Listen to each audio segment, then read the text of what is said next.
दोस्तों RRB NTPC 2022 का जो पेपर है स्नातक और गैर स्नातक स्तरीय का जो कि सीबीटी 2 का दोस्तों ये पेपर है 14/6/2022 का। सीबीटी 1 जो पेपर है दोस्तों सभी शिफ्ट का, तो सभी शिफ्ट का दोस्तों प्रीवियस ईयर क्वेश्चन अपलोड कर दिए हैं। नहीं देखे हैं तो आप मेरे चैनल पर जाकर देख सकते हैं, और चैनल पहली बार है तो प्लीज़ चैनल को सब्सक्राइब कर लीजिए। तो चलिए स्टार्ट करते हैं कि जिसमें कि दोस्तों 50 क्वेश्चन जो है ना कंप्लीट कर दिए हैं, अपलोड कर दिए। नहीं देखे हैं तो आप मेरे चैनल पर जाकर देख सकते हैं। 51 से स्टार्ट करते हैं। देखिए एब्सेंस को इस प्रकार लिखा गया है, सर्विस को इस प्रकार लिखा गया है, तो कंसेंट को किस प्रकार लिखा जाएगा, जो कि आपको बताना है कंसेंट, जो कि कंसेंट को किस प्रकार लिखा जाएगा। तो ये 4 ऑप्शन है, 4 ऑप्शन में से ऑप्शन नंबर इसका डी करेक्ट आंसर है। आप लोग बनाइएगा रीजनिंग से। चलिए अगला क्वेश्चन दोस्तों देख लेते हैं। मैथ से है कि किसी नाव को धारा के दिशा में 63 किलोमीटर और धारा के विपरीत दिशा में 30 किलोमीटर की दूरी 7 घंटे में तय करता है, तो क्या होता है दोस्तों, चाल बराबर क्या होता है, दूरी बटा समय होता है। तो समय बराबर क्या हो जाएगा, समय बराबर क्या हो जाएगा, दूरी बटा चाल हो जाएगा।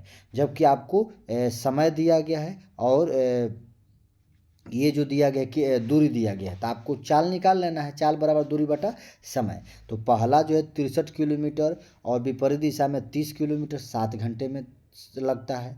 नाव को धारा के दिशा में 28 किलोमीटर और धारा के विपरीत दिशा में 48 किलोमीटर की दूरी 6 घंटे में तय करता है। उसके बाद दोस्तों आपको बताना है कि 35 किलोमीटर और धारा के विपरीत दिशा में 27 किलोमीटर की दूरी तय करने में कितना समय लगेगा। तो दोस्तों धारा का दिशा और धारा के विपरीत दिशा में दिया गया है, आपको बताना है। तो इसका करेक्ट आंसर 4 ऑप्शन में से ऑप्शन नंबर डी इसका करेक्ट आंसर है। आप लोग बनाइएगा, देख लीजिए। माना कि शांत जल में नाव की चाल x किलोमीटर प्रति घंटा और धारा की चाल इतना है, तो हल कीजिएगा दोस्तों समीकरण 1/2 से, देख लीजिए। उसके बाद इधर दिया गया है 4 घंटा 45 मिनट लग रहा है। चलिए अगला क्वेश्चन देख लेते हैं, रीजनिंग से है। दिया गया 0, 7, 26, 63, 124, ये क्वेश्चन मार्क का स्थान है, उसको जगह पर क्या आएगा। तो देखिए सबसे पहले दोस्तों 1 का क्यूब -1 कर देंगे, कितना हो जाएगा 0। उसके बाद 2 के क्यूब -1 कर, 2 का क्यूब कितना हो जाएगा 8, -1 कर देंगे, कितना हो जाएगा 7 हो गया। उसके बाद 26 कैसे आया, 3 का क्यूब करेंगे, उसके बाद -1 कर देंगे, यानी 3 का क्यूब कितना हो गया 27, -1 कितना हो गया 26 हो गया। उसी प्रकार दोस्तों 63, 4 का क्यूब -1, उसी पर 5 का क्यूब 125 -1, उसके बाद दोस्तों 6 का क्यूब कर देंगे -1, यानी 6 का क्यूब कितना होता है दोस्तों 216। 6 का क्यूब 216 होता है, -1 कर देंगे, कितना हो जाएगा 215। ऑप्शन नंबर डी इसका करेक्ट आंसर है। चलिए अगला क्वेश्चन है, किसी ठोस शंकु का आयतन जो है 96 पाई सेंटीमीटर क्यूब, यदि उसकी ऊंचाई 8 सेंटीमीटर है, उसका पूर्ण पृष्ठ क्षेत्रफल सेंटीमीटर में ज्ञात कीजिए। तो शंकु का ऊंचाई दिया गया और शंकु का आयतन दिया गया। सबसे पहले दोस्तों शंकु का आयतन बराबर क्या होता है, 1/3 पाई आर क्यू होता है ना, sorry pi r square inch होता है। शंकु का आयतन बराबर क्या होता है 1/3 पाई आर स्क्वायर इंच होता है। तो आपको दिया गया है, इंच का मान दिया गया है, समझे। तो देखिए उसके बाद ये जो है ना शंकु का आयतन दिया गया है, तो आपको त्रिज्या निकाल लीजिए। देख लीजिए शंकु का आयतन है 8 सेंटीमीटर, ऊंचाई है 8 सेंटीमीटर, आयतन है 96 पाई सेंटीमीटर क्यू है। शंकु का आयतन बराबर 1/3 पाई आर स्क्वायर इंच हो गया। आयतन दिया गया है, निकाल लीजिए आर, यानी त्रिज्या निकल जाएगा। उसके बाद शंकु की तिर्यक ऊंचाई, तो तिर्यक ऊंचाई बराबर क्या, एल बराबर क्या होता है रूट में r square plus h square होता है, निकाल लीजिए, करेक्ट आंसर आ जाएगा। शंकु का पूर्ण पृष्ठ क्षेत्रफल क्या होता है, पाई आर ब्रैकेट में एल प्लस आर होता है। चलिए अगला क्वेश्चन दोस्तों देखते हैं। दिया गया है कि शिशु मृत्यु दर किसी शिशु के खालिस्तान जन्मदिन से पहले होने वाली उसकी मृत्यु कौन सा होता है, ऑप्शन नंबर 1 छठे, तीसरा है ऑप्शन नंबर 2 तीसरा, पहले और चौथे कौन सा होगा दोस्तों, ऑप्शन नंबर सी। देखिए जो शिशु मृत्यु दर है किसी शिशु के पहले जन्मदिन से पहले होने वाले उसकी मृत्यु जो कि लिया जाता है, तो इसका correct answer option number C आएगा। अगला क्वेश्चन है, कि एक आयताकार मैदान का क्षेत्रफल 260 मीटर स्क्वायर है और उसकी भुजाओं का अनुपात 13:5 है, तो आयताकार मैदान का परिमाप क्या होगा। तो आयताकार मैदान का क्षेत्रफल क्या होता है दोस्तों, लंबाई इंटू चौड़ाई होता है। लंबाई कितना है 13x इंटू 5x बराबर कितना हो जाएगा 260, यानी 13×5 = 65, यानी कितना हो जाएगा दोस्तों 65x² बराबर 260। 4 से कटाइएगा, x बराबर कितना आ जाएगा 2 मीटर आ जाएगा। तो आयत का परिमाप होता है 2 का, परिमाप कितना होता है, आयत का परिमाप बराबर 2 ब्रैकेट में लंबाई प्लस चौड़ाई होता है। आप लोग लंबाई और चौड़ाई का मान निकल गया, रख दीजिएगा, करेक्ट आंसर आ जाएगा option number C. Option number C 72। देख लीजिए किस प्रकार ये बनाया गया है। तो आयत का क्षेत्रफल लंबाई गुना चौड़ाई और आयत का परिमाप बराबर 2 ब्रैकेट में लंबाई प्लस चौड़ाई होता है। चलिए अगला क्वेश्चन है, देखिए ये दिया गया है, संख्याओं और प्रतीक से युक्त निम्नलिखित व्यवस्था का अध्ययन करें और नीचे दिए गए प्रश्न का उत्तर दीजिए। आपको इसमें से आपको उत्तर बताना है कि इस व्यवस्था में ऐसी कितनी सम संख्या है जिनमें से प्रत्येक के ठीक पहले एक प्रतीक है।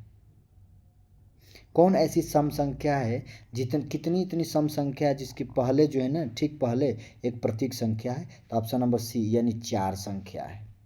चलिए अगला क्वेश्चन है कि भारतीय आवधिक श्रम बल सर्वेक्षण 2019-20 के अनुसार भारत की अनुसूचित जनजातियों की जनसंख्या में सक्षम दर कितनी है।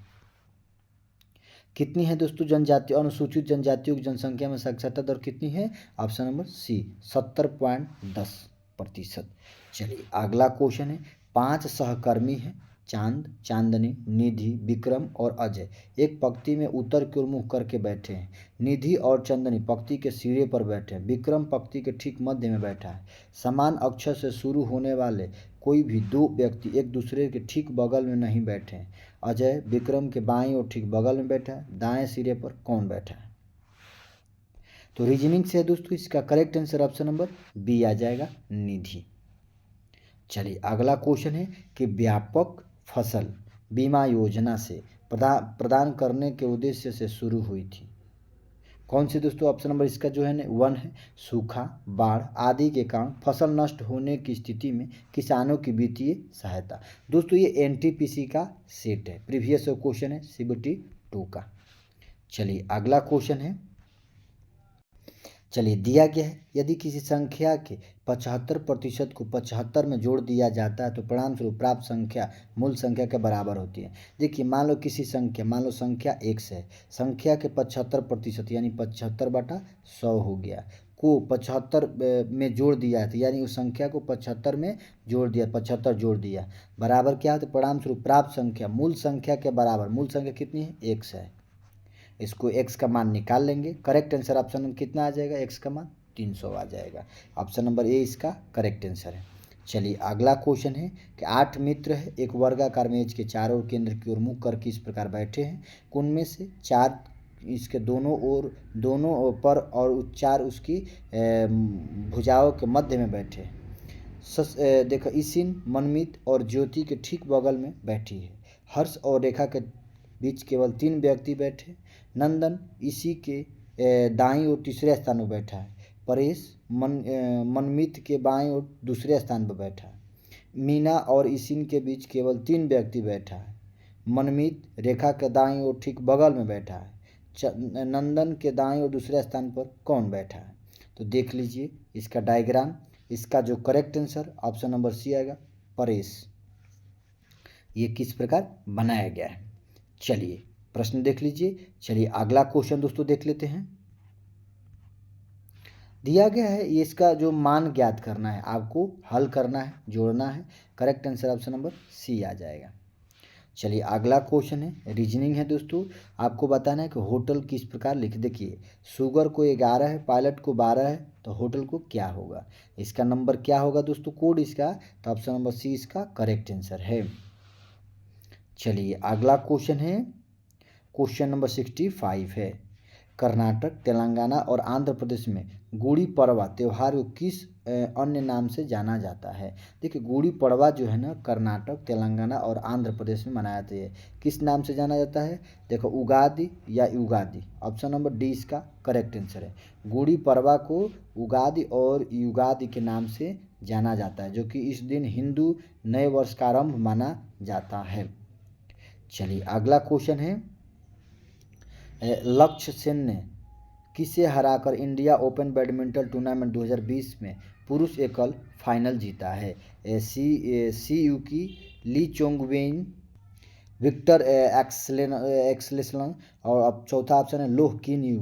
तो दोस्तों ऑप्शन नंबर डी जो है ना लोह किन यू जो है ना भारतीय शटलर लक्ष्य सेन ने इंडिया ओपन बैडमिंटन का पुरुष एकल का खिताब जीता है, जो कि फाइनल में मुक्केबाजी में तीसरी वरीयता प्राप्त लक्ष्य सेन ने सिंगापुर के लोह किन यू को मात दी।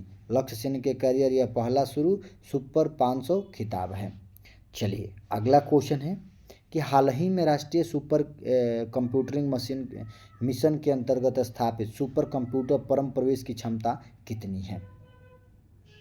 ऑप्शन नंबर डी इसका करेक्ट आंसर है 3.3 पेटा फ्लक्स। चलिए अगला क्वेश्चन, निम्न में से किस उपकरण का उपयोग वायुमंडलीय दाब को मापने के लिए किया जाता है? वायुमंडलीय दाब को मापने के लिए बैरोमीटर का उपयोग करते हैं। देखिए, वाहन द्वारा चली गई दूरी को मापने के लिए ओडोमीटर का, देखिए वो वाहन द्वारा चली गई दूरी को मापने के लिए ओडोमीटर का, शरीर के ताप को मापने के लिए थर्मामीटर का, कविता करने की पद्धति से टेट्रामीटर और वायुमंडलीय दाब को बैरोमीटर से मापा जाता है। चलिए अगला क्वेश्चन है कि एक निश्चित कूट भाषा में अंग्रेजी वर्णमाला का अक्षरों को उनके वर्णमाला क्रम में, जैसे कि ए को 1 और जेड को 26 के कूटबद्ध किया गया। हालांकि यदि किसी व्यंजन के ठीक बाद एक स्वर आता है और उसके ठीक पहले भी एक स्वर आता है, इसे 77 के रूप में कूटबद्ध किया जाता है। इसी कूट भाषा में विटनेस के लिए कूट भाषा क्या होगा? तो चलिए इसका जो करेक्ट आंसर दोस्तों ऑप्शन नंबर सी आएगा। क्या आएगा? Option number C. चलिए अगला क्वेश्चन है, रीजनिंग है दोस्तों, क्वेश्चन मार्क के स्थान पर क्या आएगा? तो इसका दोस्तों correct answer option number B आ जाएगा। क्या आएगा? Option number B. तो दोस्तों ये जो है ना 70 क्वेश्चन कंप्लीट होता है। अगर वीडियो अच्छा लगे तो लाइक सब्सक्राइब शेयर जरूर करें डेली वीडियो देखने के लिए। जय हिंद, वंदे मातरम।